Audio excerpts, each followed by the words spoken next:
Hello, everyone. This is Anna Pacheco, SantaFe101.com.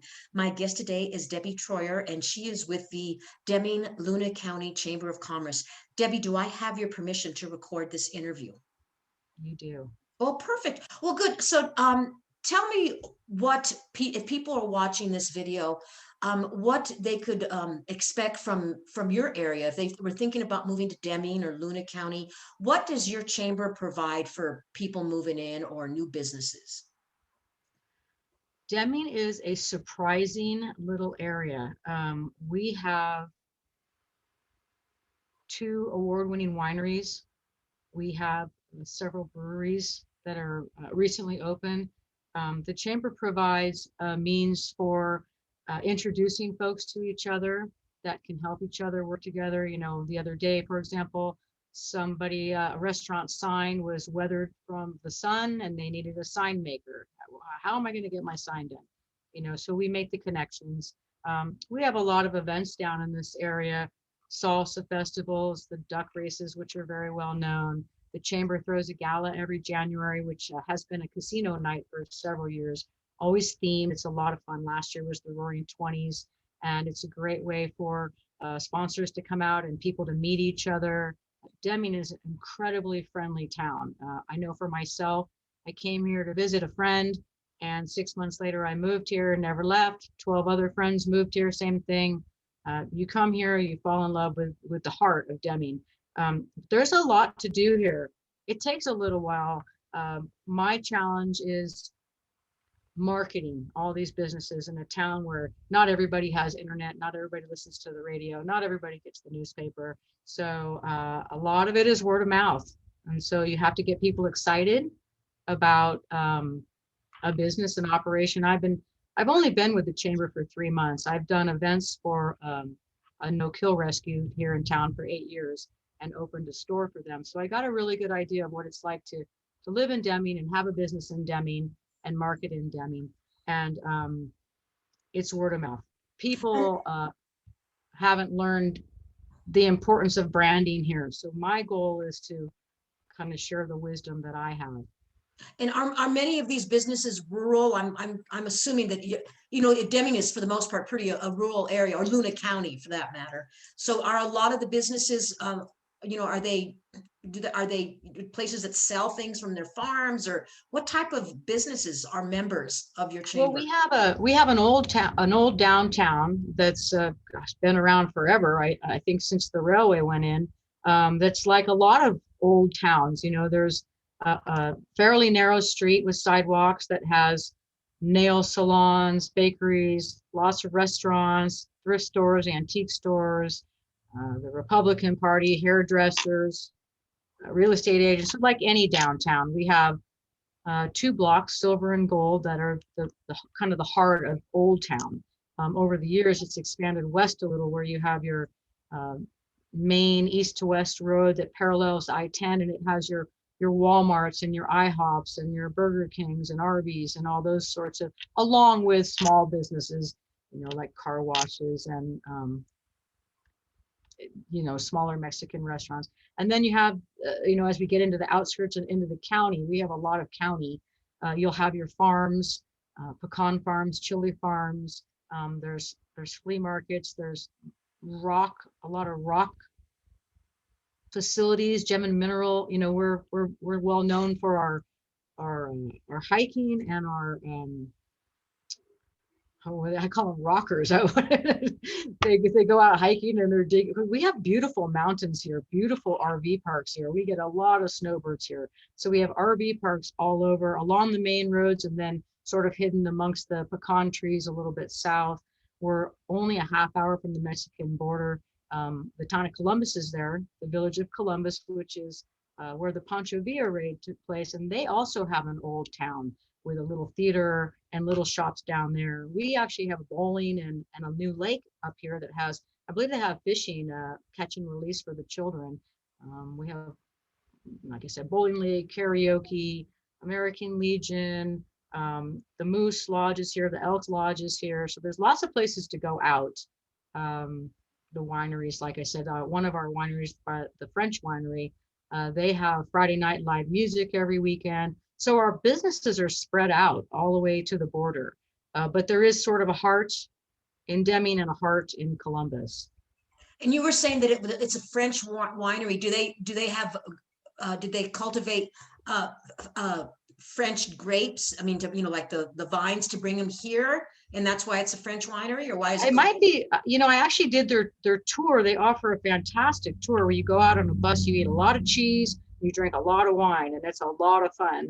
And I think it's either 10 or 12 people on the bus. They take you east to where their vineyards are, depending on the time of the year. Um, the leaves were not, it was winter, so there were no leaves on the vines, but they were trimming them. So we got to see the machinery, and they told us about the wines. They've grown the grapes here. I don't know if they brought the root in from somewhere else, I'm not sure. But I think the way they cultivate it. In Deming here, they have a tasting room, and they have a whole laboratory here where they test, and that's part of the tour. You get to go to the owner's house and have lunch with him. He makes lunch, and that's on the west end. On the east end of town, we have the Italian winery, and he actually was just featured talking about all the wineries down here in New Mexico, true. And I know he came here from Italy, from the same area my father's from, I mentioned earlier, to teach Mexicans how to grow grapes and graft the vines and grow with the climate here. So we have two very different tasting wineries here. And it's fantastic. And do you know, because we are such an arid state, I mean, we're drought prone. Are wineries, is it good to have wineries in drier climates, or do you know anything about that? From what I read in the article the other day, it's a challenge for the soil because of the lack of moisture. But the grapes like the extreme temperature changes. Apparently that helps with the flavor. So how we'll have a warm day and then we'll have a really cool evening. I guess that snap is something that the grapes like, from my limited expertise. Like I said, they're both delicious, and they both offer non-COVID days painting classes. So you can go out and do the sip and paint classes, sit outside, listen to music. It's really nice. It's really nice. There's quite a bit to do here, which I think surprised me when I moved here. There's a lot here. And you moved here from where? Where did you move from? I was born and raised in the San Francisco Bay Area, so I lived all around that area. And so what a switch for you, and you're just happy now. You're not leaving, right? It's a great. I'm going to tell you, there's a whole group of us from high school that now live here. So they come to visit. A lot of Californians are moving to Santa Fe, where I'm from. Yeah, so, I think it's been about 9 years I've been here, but I meet people all the time that come here as a snowbird. I used to go to the dog park regularly. We have a beautiful dog park here. And I would go out there, and I remember meeting this girl, and she had come here as a snowbird and never left. She says, I fell in love. A dog found me. I fell in love. I never left. I hear that all the time here. There's an RV park. They just did a story on same thing. They came to visit. They were in their RV. This happens all the time. And they never left, and they ended up buying that RV park, and they planted their lifestyle here. See, I didn't know that a lot of snowbirds were coming here. So that's another important reason to have this interview, so that people that might be thinking of, maybe they're not ready to pull up stakes, entirely, but maybe they want to get away from the harsh winters in Michigan or somewhere else. So tell me a little bit how, what is how does your population increase with the amount of snowbirds from regular times? Do you know that? I don't know what the numbers are. I can always tell because I have to sit at a stoplight a little bit longer. We get an excess of population when the snowbirds come, and then around the duck races, and then also the gem and mineral show. Those are like the where you notice the traffic. Well, let's talk about that. I've heard about the duck races. Tell me about the duck races and what time of year those are, in case somebody wants to just come visit. I think I want to say the duck races are in July, and they are all on the City of Deming website and the chamber. This year, it's not happening. It doesn't appear it's happening. The duck races, I'm told, started with a couple guys in a bar that had this idea.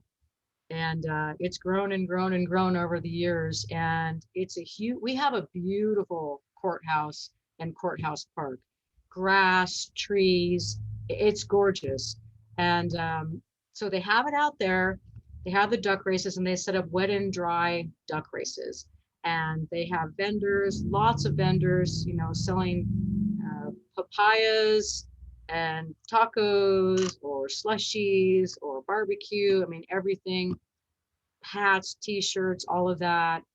Folks come out, the winery sets up a little place there where you can stay and have cocktails if you like, next to where they have live music the entire weekend.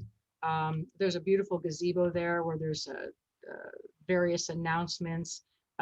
There's a family in town that raises the ducks, and they have the races, and the kids have a blast. They have a waterway racetrack, and then they have the dry track. It's really, really fun. And it's just a weekend in the summer. Mhm. And then And they what are some start, of the other, what are some of the other attractions that you have in Deming? well, they did start a salsa festival where they have, uh, chili competitions and whatnot, similar and just as successful, but younger. I think it's been around 3 years.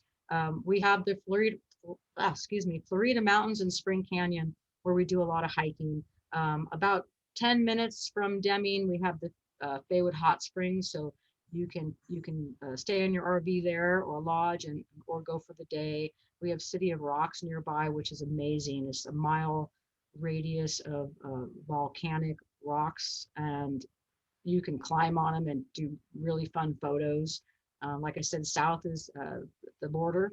You can walk over the border or drive, your choice, and go to the pink store and pretend like you're in a whole new country and shop and eat and drink and make new friends. And that's a popular place for a lot of the locals.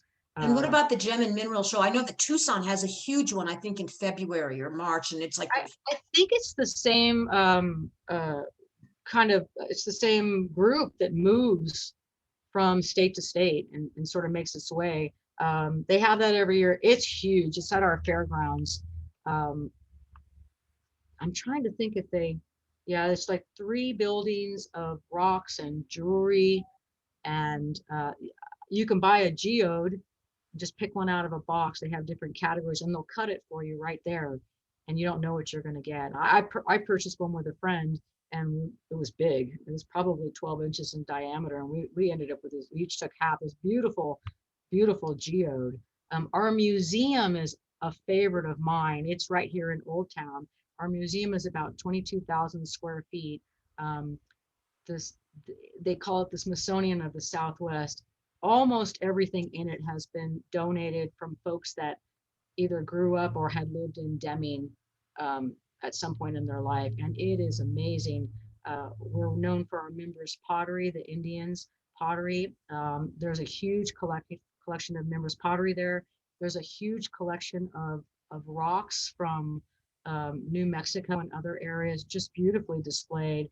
They have an old jail cell. They have a lot of old military paraphernalia there. I mean, I could go on and on. This place is phenomenal. Um, these, Pancho Villa did his raid in, I think it was 1916 on our Columbus border. And then we had the Camp Cody soldiers stationed here. We have underground Chinese tunnels from when the railway was built. Across the street from our museum is an archive building. They have lots of information. There's a lot of photos in the museum that talk about this history. There's a lot of history here. I mean, it's amazing, really, that more people don't know about this area. There's so much here. well, I'm going to ask you, so if someone's watching this video and they're thinking of maybe relocating to New Mexico, like what type of businesses, somebody, an entrepreneur, somebody might be thinking about what could I do in this area?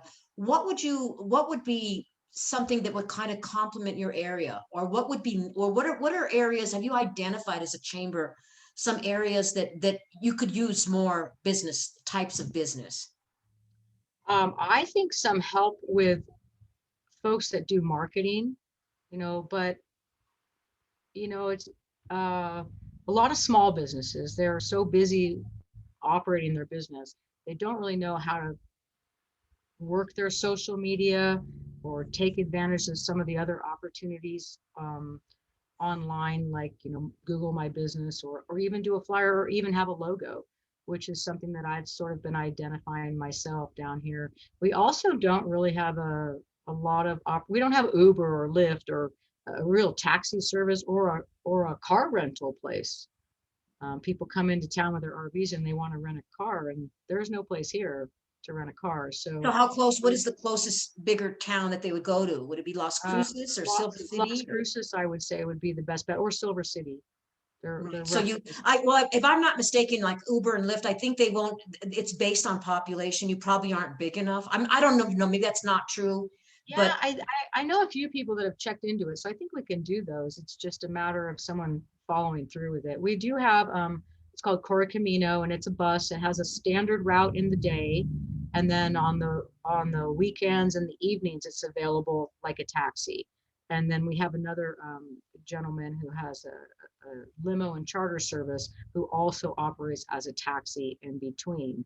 But we don't have an actual, you know, somebody goes out to the winery, for example, wants to ride, they can call either of these places, but there's only two places and there's, I don't know, 24,000 people. So so basically, so marketing and transportation are two industries that your area could certainly uh grow from, or appreciate. And are there any other, what about medical? I mean, are there any types of medical businesses that should be opening up there, we or? have a lot of medical that's been going in over the last few years. I believe this area was listed as one of the best places to retire as a senior. Um, Certainly, that's why I came here. It's easy to get around. Everything's close. There's not a lot of traffic. The weather's great for arthritis, and we do have a nice hospital. It's small. It has a helipad, so if there's a serious issue they can't address, they will fly you to El Paso or Las Cruces, Tucson, wherever you need to go. Um, there's a whole road, 8th Street is where the hospital is on the east side of town, and it is full of, they just keep coming in. Oncology, there's several eye facilities now. Um, they just keep adding, and that's not the only area. There's just a lot of medical going in. I keep seeing new facilities all the time, and they're brand new buildings. We have a satellite uh, NMU university here, but they just broke ground to actually build a university here. Our high school is brand new. I believe it's either 2 or 3 of our elementary schools are brand new. There's been amazing work done downtown in beautification, fountains and murals, and more is coming and more is planned. So Deming really has um, a good group of leaders right now that are making a difference. And of course, everything takes time, so um, the hospital was all of that wasn't there when I came here.